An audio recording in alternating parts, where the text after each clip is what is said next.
जय हिंद दोस्तों, स्वागत है आपके अपने चैनल पे जिसका नाम है स्टूडेंट एकेडमी। और आज हम पढ़ेंगे थर्ड चैप्टर की थर्ड क्लास। इसमें हम क्या पढ़ेंगे, इसमें आज हम एक टॉपिक कवर करेंगे जिसमें ये टॉपिक है कि जो मेटल्स होते हैं और जो नॉन मेटल्स होते हैं ये रिएक्शन कैसे करते हैं, मतलब how do metals and non metals react. यानी कि जो हमारे मेटल हैं एंड जो हमारे नॉन मेटल हैं, ये हमारी जो धातु हैं और हमारी क्या है वे अधातु, ये आपस में रिएक्ट कैसे करती हैं। बात ये है इस चैप्टर, अब इस टॉपिक में आज यही पढ़ेंगे कि रिएक्शन कैसे करते हैं।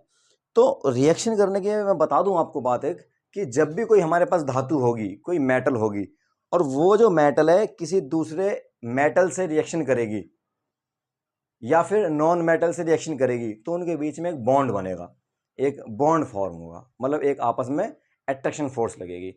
ठीक है, तो रिएक्शन क्यों करती है, कैसे करती है, कब करती है, ये सारी बातों की जानकारी हम आज की वीडियो में करेंगे। सबसे पहले शुरुआत करते हैं हम जो है आयंस के बारे में। कोई भी जो हमारे पास मेटल होता है, आयंस को हिंदी में आयंस ही बोलते हैं, आयन। कोई भी जो एटम है, कोई भी जो एटम है वो इलेक्ट्रिकली क्या होता है, वो चार्ज होता है, मतलब उसके ऊपर कोई ना कोई आवेश होता है। कोई भी एटम हमारे पास में, जैसे सोडियम है, पोटेशियम है, लिथियम है, हाइड्रोजन है, कार्बन है, कुछ भी है, वो चार्ज होता है इलेक्ट्रिकली। अब चार्ज होता है तो उसके ऊपर दो तरह का चार्ज आता है, या तो उसके ऊपर पॉजिटिव चार्ज आता है या उसके ऊपर नेगेटिव चार्ज आता है। जो परमाणु हमारे पास में होता है उस परमाणु पे या तो धनात्मक चीजें होती हैं या ऋणात्मक चीजें होती हैं। चीजें बोले तो चार्ज होते हैं, आवेश होते हैं। ठीक है, और वही जो आवेश होते हैं उन्हीं को हम क्या बोल देते हैं, आयंस बोल देते हैं। अगर किसी के ऊपर पॉजिटिव चार्ज है, ठीक है, तो उसको बोले हम कैटायन, धनायन। कब? जब किसी के ऊपर प्लस का चिन्ह है तो उसको हम बोलेंगे कैटायन है, धनायन है। वहीं किसी के ऊपर नेगेटिव चिन्ह है तो उसको हम बोलेंगे एनायन, ऋणायन, उसके ऊपर माइनस का चिन्ह है। अब बात यह है कि कब किसी के ऊपर पॉजिटिव चार्ज आएगा, कब किसी के ऊपर नेगेटिव चार्ज आएगा। तो हम बताते हैं कि कोई भी इस संसार में जो एलिमेंट्स हमारे पर्यावरण में, एनवायरनमेंट में मौजूद हैं, वो ये चाहते हैं कि उनकी जो बाहर की जो शेल है वो फुल हो जाए। भाई जैसे जीवन में हर आदमी का अपना लक्ष्य होता है कि भाई हम अपनी लाइफ में सेटल हो जाएं, ठीक उसी तरीके से जो मेटल्स होते हैं और वो जो नॉन मेटल्स होते हैं वो चाहते हैं कि उनकी बाहर की शेल फुल हो जाए। आपने कक्षा 9th में पढ़ा होगा ये। तो बाहर की शेल फुल हो जाए, उस शेल को सब फुल करना चाहते हैं। अब उस सेल को फुल करने का जो तरीका ये है कि एटम्स के सबसे जो बाहर की शेल है उसके अंदर इलेक्ट्रॉन्स 8 हो जाएं। अगर 8 इलेक्ट्रॉन बाहर की शेल में हो जाते हैं तो उस सेल को हम फुल मानते हैं। तो सभी के सभी एटम्स में और नॉन मेटल्स में होड़ लगी हुई है कि किसी भी तरीके से लेन देन करें या समझौता करें, साझेदारी करें, आपस में एक दूसरे से शेल अपनी पूरी करें, अपने इलेक्ट्रॉन्स बाहर की शेल में फिल करें। और कितने करें? 8 करें। जैसे मैं तुम्हें एग्जांपल देता हूं। सबसे पहले एग्जांपल क्या है कि सोडियम है। सोडियम एक धातु है, इसका नंबर 11 है। जब इसकी आप कन्फिग्रेशन करोगे तो 2 8 1 इसकी कन्फिग्रेशन कही जाती है सोडियम की। अब ये चाहता है कि भाई इसकी बाहर की शेल फुल हो जाए, भर जाए बाहर की शेल। अब इसकी बाहर की शेल में 1 इलेक्ट्रॉन है, ये चाहता है कि मेरी में 8 हो जाए। तो ये क्या करेगा, ये जो सोडियम है ये अपना 1 इलेक्ट्रॉन किसी को डोनेट कर देगा, दान में दे देगा। तो जब ये वाला इलेक्ट्रॉन से किसी को दान में देगा तो ये तो चला ही जाएगा। तो जैसे ही ये अपना इलेक्ट्रॉन किसी को देगा तुरंत इसके ऊपर एक जो है प्लस का चार्ज आ जाएगा, ऐसे। अब इसकी कन्फिग्रेशन में क्या लिखूंगा, इसकी कन्फिग्रेशन लिखूंगा मैं 2 और 8। ऊपर वाले में लिखा मैं 2 8 1, यहां लिखा सिर्फ 2 8। 1 क्यों नहीं लिखा मैंने, क्योंकि इसमें 1 था इसके पास में तो लिखा, लेकिन जब यहां से 1 चला गया तो उसके बदले प्लस का चिन्ह आ गया तो यहां से 1 हट गया। तो अब इसकी बाहर की शेल में कितने इलेक्ट्रॉन है? 8 है। इसके बाहर की शेल में कितने? 1 है। लेकिन इसके में 8 है तो ये फुल हो गई ना शेल। लेकिन फुल कब हुई? जब इसने अपना 1 इलेक्ट्रॉन किसी को दे दिया। और जब इलेक्ट्रॉन्स किसी को डोनेट करते हैं तो उसके ऊपर प्लस का चिन्ह आता है, उसको क्या बोलते हैं हम? कैटायन, धनायन। और ये जो गुण है इलेक्ट्रॉन्स डोनेट करने का, ये गुण किसके अंदर होता है? ये गुण होता है मेटल्स के अंदर, धातुओं के अंदर।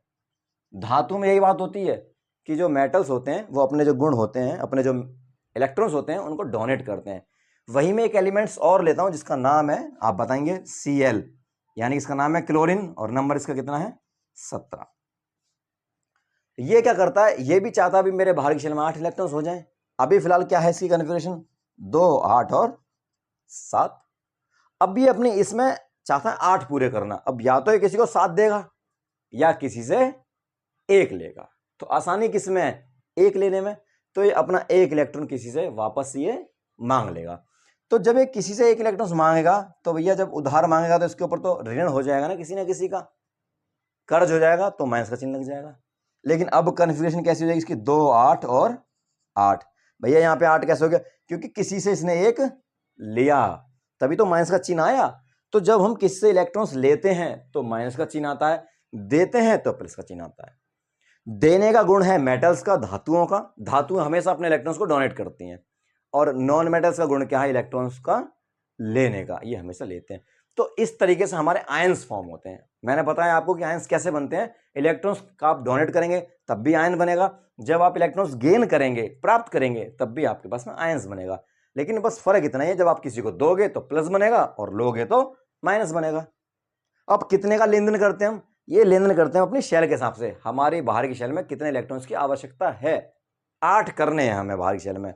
अगर हमारी बाहर की शेल में पहले से 2 इलेक्ट्रॉन है तो हम किसी को 2 या तो दे सकते हैं या किसी से 6 ले सकते हैं। तो आसानी किस में, 2 देने में, तो 2 दे देंगे, वो मेटल होगा। और अगर किसी की बाहरी शेल में पहले से 6 इलेक्ट्रॉन है, उसे 8 करने, तो या तो वो किसी को 6 दे दे या किसी से 2 ले ले। तो आसानी किस में, 2 लेने में 6 की तुलना में। तो वो वापस किसी से 2 ले लेगा तो वो भी सेल उसकी फुल हो जाएगी। तो ये किस में होती है गुण, लेने का होता है नॉन मेटल में। तो ये आपके जो अनायन है, आयंस हैं, ठीक है, कैटायन है, ऋणायन है, धनायन है और ऋणायन है। आप समझ चुके हो इनको। अब बात है कि मेटल्स और नॉन मेटल्स जब आपस में रिएक्शन करते हैं, भाई हमारे पास कुछ मेटल हैं कुछ नॉन मेटल हैं, आपस में रिएक्शन करते हैं। तो जब रिएक्शन करते हैं तो आपस में के बीच में फोर्स होती है, अट्रैक्शन फोर्स होती है, उसका नाम देते हैं हम बॉन्ड, उसे कहते हैं बॉन्ड। ठीक है, हाँ। तो अगला टॉपिक हमारे इसी के अंदर आता है कि भैया बॉन्ड क्या होता है। बॉन्ड को हिंदी में बोलते हैं आबंध।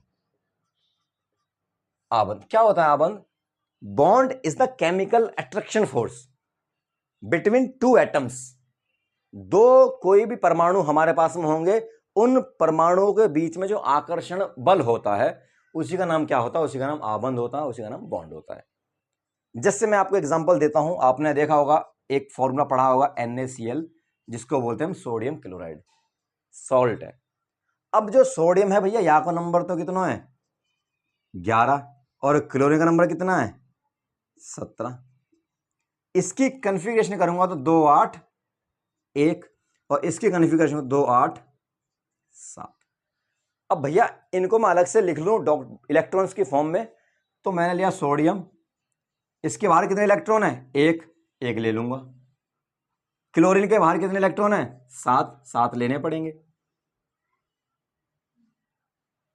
अब इनको क्या करना है भैया, आपको दिख रहा होगा, इसको 1 मिल जाए तो इसका काम बन जाए, इस पर 8 पूरे हो जाएंगे। और इसके पास से 1 चला जाए तो इसका भी काम पूरा हो जाए, क्योंकि जब ये चला जाएगा तो 8 बचेंगे, इसके भी पूरे। तो ये आपस में दोनों दोस्ती करना चाहेंगे, एक फोर्स लगाएंगे, दोनों केमिकल फोर्स, अट्रैक्शन फोर्स लगाएंगे। उसमें क्या होगा, ये अपना इलेक्ट्रॉन्स को डोनेट कर देगा। तो Na पॉजिटिव, Cl नेगेटिव। फिर इसको हम इस तरह से लिख सकते हैं NaCl। ये हमारा क्या है, नमक बन गया। अब इनके बीच में जो फोर्स लगी, उस फोर्स का ही नाम क्या है, बॉन्ड है, आबंध है। बात समझ में आ गई। तो इस तरीके से अपने कंपाउंड्स फॉर्म किए जाते हैं। अब जो बॉन्ड है वो 2 तरह का है। जो फोर्स लगती है ना एटम्स और एटम्स के बीच में, 2 तरह की लगती है जी। जो बॉन्ड हमारे हैं वो यहाँ पे 2 तरह के हैं। एक हमारा है आयनिक बॉन्ड, एक हमारा है कोवेलेंट बॉन्ड। आयनिक को बोलते हैं हिंदी में आयनिक, इसको बोलते हैं सह संयोजी। तो जो बॉन्ड हमारे पास लगते हैं एटम्स और एटम्स के बीच में, जो बॉन्ड लगते हैं वो 2 तरह के होते हैं, या तो आयनिक बॉन्ड होते हैं, कोवेलेंट बॉन्ड होते हैं। अभी मैं एक एक करके आपको दोनों को समझाता हूं, समझिए क्या होता है, यही समझाता हूं। अगर हमारे पास में मेटल है एक, और एक हमारे पास में क्या है, नॉन मेटल है, यानी कि एक धातु है और एक हमारे पास में अधातु है। एक धातु और एक अधातु है और वो आपस में जुड़ेंगे तो किस बॉन्ड से जुड़ेंगे? वो आयनिक बॉन्ड से। और अगर हमारे पास में एक नॉन मेटल है और दूसरा भी नॉन मेटल है, अधातु है और दूसरी भी क्या है? अधातु है, तो ये जो जुड़ेंगे ये किस बॉन्ड से जुड़ेंगे? कोवेलेंट बॉन्ड से, सहसंयोजी बॉन्ड से। आइए दोनों को समझते हैं, दोनों असल में होते क्या हैं। मैं एक आपको उदाहरण दूंगा, आप उस एक ही उदाहरण से समझ जाएंगे चीजों को। देखो ऐसा है जैसे सबको अपने बाहरी शेल में 8 इलेक्ट्रॉन्स पूरे करने हैं, ठीक है? तो इस किसी के पास कम है, किसी के पास फालतू है, तो काम बन जाएगा। जैसे मान ले कि 8 रुपए का कुछ हमें सामान खरीद के लेके आना है। सपोज करो कि 8 रुपए का बर्गर मिलता है, खाने का आइटम बर्गर मिलता है। मेरे पास जो है 5 रुपए है, मेरे दोस्त के पास 3 रुपए है। बर्गर कितने का मिल रहा है? 8 रुपए का। तो मैं उसे बोलूंगा कि भाई मेरे पास 5 रुपए, तू मुझे 3 रुपए दे दे, बर्गर ले आता हूं भाई, मैं खा लेंगे दोनों जने साथ में। कहेगा ठीक है भाई ले आओ। तो उसने मुझे 3 रुपए उधार दे दिए, तो मेरे पास कितने हो गए? 8 हो गए। तो ये जो उधारी हमारी हुई, ये कौन सी हुई? ये हुई हमारी आयनिक बॉन्ड में। उसने मुझे सिर्फ दे दिए, भैया ठीक है तू रख, तू ही खा, तू ही मौज ले। ये हमारे बीच में क्या हुआ? लेन देन हुआ। उसने मुझे दे दिए, मैंने उससे ले लिए। तो जब एक इलेक्ट्रॉन से एटम, ये जो एटम है परमाणु है, एक एटम ये है परमाणु है, जब इस वाले एटम से इलेक्ट्रॉन्स दूसरे वाले पे क्या होते हैं? ट्रांसफर होते हैं। क्या होते हैं जी? ट्रांसफर होते हैं, हस्तांतरित होते हैं। जब एक एटम से दूसरे एटम पे इलेक्ट्रॉन्स जाते हैं, या तो इधर से इधर चले जाएं या इधर से इधर आ जाएं, और तब बॉन्ड बनता है, तो उसका नाम होता है आयनिक बॉन्ड। और जब एटम एक इधर है हमारा परमाणु, और एक एटम ये है हमारा परमाणु, ये अपने इलेक्ट्रॉन्स इसको नहीं देगा और ये अपने इलेक्ट्रॉन्स को नहीं देगा। दोनों क्या करेंगे? दोनों मिलकर आपस में एक साझेदारी करेंगे। और जब दोनों मिलकर साझेदारी करते हैं तो उसको बोलते हैं हम कोवेलेंट बॉन्ड। एक एटम से दूसरे एटम पर इलेक्ट्रॉनों का ट्रांसफर हो जाना, आयनिक बॉन्ड। ट्रांसफर ना होना, क्या होना? शेयरिंग होना, समझौता होना, ठीक है? उसको क्या बोलते हैं हम? उसको बोलते हैं हम जो है कोवेलेंट बॉन्ड। एग्जाम्पल मैं देता हूं आपको दोनों का, एक एक एग्जाम्पल से समझिए आप। जैसे मैंने अभी बताया था आपको, सोडियम हमारे पास में है नंबर 11 है, क्लोरीन हमारे पास में नंबर 17 है। इसमें क्या होगा कि सोडियम के पास एक इलेक्ट्रॉन फालतू है और क्लोरीन के पास में एक इलेक्ट्रॉन्स की कमी है, तो ये अपना इसको क्या कर देगा? ट्रांसफर कर देगा और कंपाउंड बन जाएगा क्या? NaCl। वहीं क्या होगा? कोवेलेंट बॉन्ड कैसे फॉर्म होता है? ये होता है कि अगर हमारे पास में एक ऑक्सीजन है O2, ये फॉर्मूला है। इसमें क्या होगा? ये भी नॉन मेटल है, एक ऑक्सीजन इधर लिखेंगे हम, एक ऑक्सीजन इधर लिखेंगे। इसके बाहरी शेल में कितने इलेक्ट्रॉन्स हैं? ऑक्सीजन नंबर होता है कितना? 8। पहली शेल में 2 इलेक्ट्रॉन्स, अगली में 6। तो बाहरी शेल में इसमें कितने इलेक्ट्रॉन है? 6 है जी। 1 2 3 4 5। इसके पास कितने हैं? 6 है जी। 1 2 3 4 5 6। अब अगर जो इसने अपने 2 इसको दे दिए तो इस पर 8 तो पूरे हो जाएंगे, लेकिन उस पर कम पड़ जाएंगे ना। और अगर इसने 2 दे दिए तो उस पर पूरे हो जाएंगे, इस पर कम हो जाएंगे, तो ये कोई किसी को देगा नहीं। दोनों बोलेंगे कि भैया हम आपस में क्या कर लेते हैं? समझौता कर लेते हैं, मतलब ऐसे कर लेते हैं अपना साझेदारी, ऐसे इस तरीके से। कोई तेरे से पूछे तो तू मेरे वाले बता दियो कि ये भी मेरे ही हैं, और कोई तेरे से पूछे तो तू बता दियो भैया ये वाले भी मेरे ही हैं। इसकी गिनते हैं 1 2 3 4 5 6 7 8। इसके 8 पूरा हो गए। 1 2 3 4 5 6 7 8 8 इसके पूरे हो गए, क्योंकि यहाँ पे शेयरिंग हुई है, वहां पे ट्रांसफर हुआ है।